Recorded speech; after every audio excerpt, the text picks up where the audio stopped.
जो पार्टी ये कहती हो कि दुनिया की सबसे बड़ी पार्टी है, अध्यक्ष महोदय वो अपना राष्ट्रीय अध्यक्ष नहीं चुन पाए अभी तक।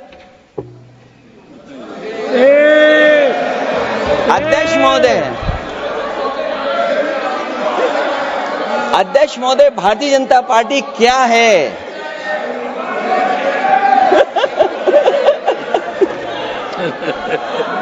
जी मैं अखिलेश जी ने बहुत हंसते हंसते कहा है, इसको हंसते हंसते जवाब देना। ये सामने जितनी पार्टियां हैं उनका राष्ट्रीय अध्यक्ष उन 5 लोगों को ही चुनना है परिवार के।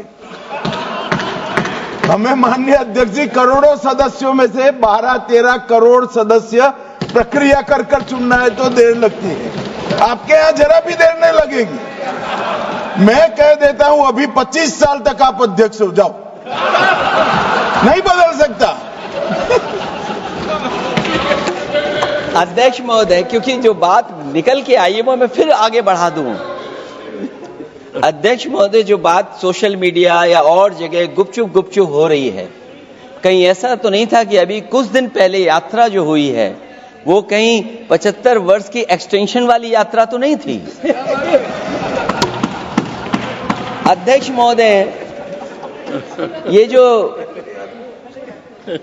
इस बार जो वक्फ बिल आया है, नाकामी का पर्दा इस बार है वक्फ बिल।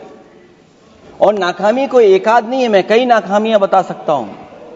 अभी मैं माननीय सदस्यों को सुन रहा था, वो पुराने कई बिल उनके बारे में चर्चा कर रहे थे कि कितने प्रोग्रेसिव बिल लेकर के आए हैं। मुझे याद है मैं उत्तर प्रदेश में उस समय था और मुझे लगा कि शायद इनकी वो बात ठीक होगी। एक ये बहुत तैयारी के साथ फैसला लेकर के आए थे और फैसला ये लिया था आधी रात के आज के बाद नोट नहीं चलेंगे, नोट बंद हो जाएंगे। अध्यक्ष महोदय, उस नोटबंदी नाकामी के बारे में भी तो चर्चा हो जाए कि अभी भी न जाने कितनी जगह पर कितना रुपया निकला जा रहा है, कितना निकल करके आ रहा है। केवल नाकामी नोटबंदी की नहीं, नाकामी बेरोजगारी की भी है, नाकामी महंगाई की भी है, नाकामी किसान की आय दोगुनी नहीं कर पाए वो भी इनकी नाकामी है। मुझे याद है एक माननीय मंत्री जी पूरे देश की नदियों के बारे में बीओडी बता रहे थे, लेकिन माननीय मंत्री जी ये भूल गए कि उनके शहर में, उनके क्षेत्र की जो नदी है उसकी बीओडी क्या है। गंगा क्या साफ हो गई? यमुना क्या साफ हो गई? स्मार्ट सिटी क्या बन गई? क्या गोद लिए हुए गांव इन्होंने गोद से उतार दिए? उनकी क्या दुर्दशा है? इसलिए मैं कहना चाहता हूं, ये नाकामी का पर्दा इस बार वक्फ बिल बना है। और सबसे बड़ी बात तो यह है कि जिसके लिए फैसला होना है उसकी बात को अहमियत न देना भी नाइंसाफी है। अध्यक्ष महोदय, नाकामी केवल यहां तक नहीं है। और भारतीय जनता पार्टी क्या है, मैं केवल एक पुरानी घटना याद करता हूं।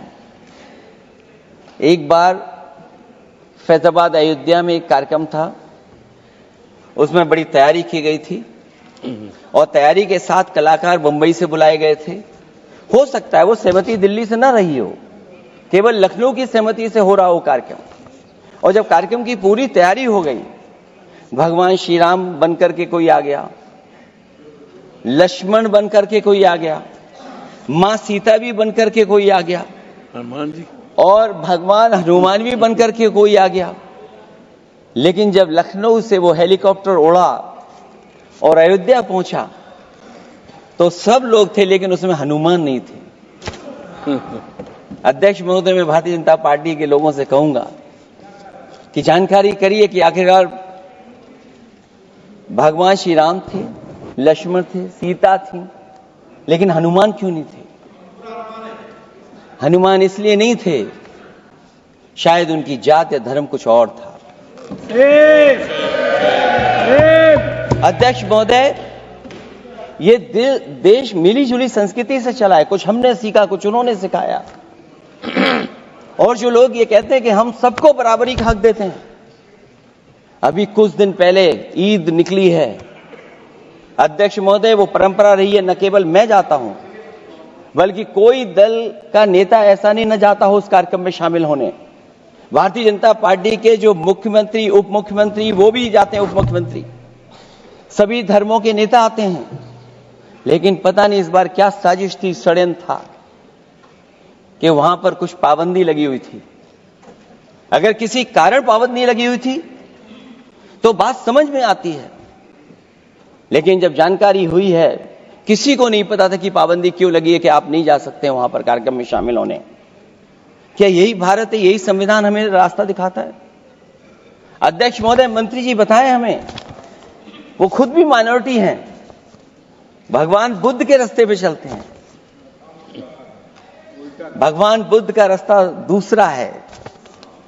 हम आपको अपना मानते हैं तब भी जब आप हमारे बहुत सारे ग्रंथों को नहीं मानते हैं, तब भी हम आपको अपना मानते हैं। आप हमारे पुराणों को नहीं मानते हैं, आप हमारे उपनिषदों को नहीं मानते हैं, लेकिन सोचिए हम हिंदू वो लोग हैं जो आपको स्वीकार करते हैं और गले लगा करके चलते हैं।